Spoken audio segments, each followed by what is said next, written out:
Senator Judge Marcos is recognized for interjection.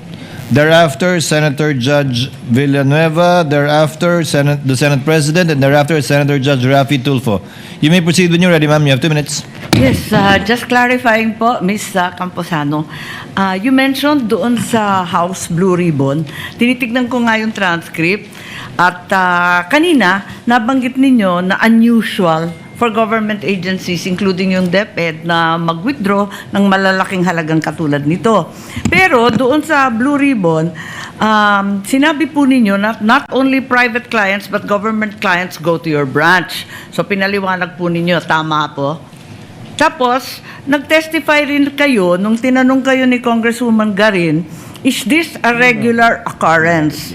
Ang sabi po ninyo, yes, ma'am. So, ibig sabihin, hindi siya unusual, regular occurrence. Alin po ba? Kasi later on, sinabi din ninyo, nabasa ko lang sa transcript, not DepEd only, but with all of our clients. Anong tinutukoy po ninyo doon? Kasi nakakalito kung unusual ba ito o regular, katulad na nabanggit ninyo sa House. With all due respect, Your Honor. Your Honor, may I be recognized? What is the pleasure of the Honorable Cho?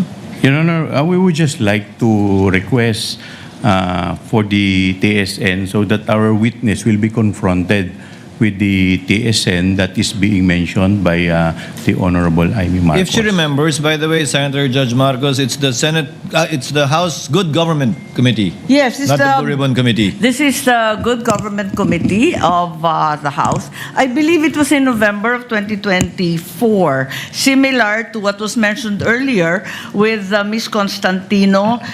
In her case, I had the hard copy, page 122, on November 26 of 2024. I only have the soft copy of this one. I'm happy to show it. But yun nga, palagay ko November din to eh. Magkakasabay yung land bank nun eh. If the witness knows and recalls, she may answer. Naalala po ba ninyo yung pagtanong ni Congresswoman Garin tungkol dito na is this a regular occurrence? At yung biglaan ninyong sagot, yes, ma'am. Kung yan po yung sinasabing normal, the Opo. usual lamang po ang pag-withdraw ng malalaking amount sa branch. Yes, ang verbatim po, and is this a regular occurrence, ma'am? Ito ba ay pangkaraniwan na pangyayari, itong 37.5 o iyong malalaking amount na ine-encash? Ang sagot ni Ms. Camposano sa House Good Government, yes, ma'am. So, ang sabi ni Representative Garin, so pangkaraniwan pala ito. Ayun. Yes, Your Honor. Nais ninyong paliwanag po? Kasi iba ito kesa sa sinabi ninyo kanina. Ang sinasabi ko po nung sa House ay ang malalaking withdrawal po ay usual lang. Hindi siya unusual sa branch. May both private and government. Nagwi-withdraw po siya. May mga malaki pong withdrawals. So may malalaki talagang withdrawal na nagiging regular occurrence at paminsan-minsan, whether private or public, yan ang ginagawa sa branch po ninyo.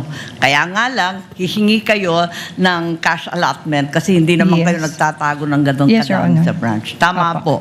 So Opo. regular po, not unusual. Tama po ba? Not unusual siya sa Department of Education dahil during my time, yun lang po yung malaking withdrawal ni Department of Education. Yes, okay. Pero nangyayari po. Maraming salamat, yun lang po.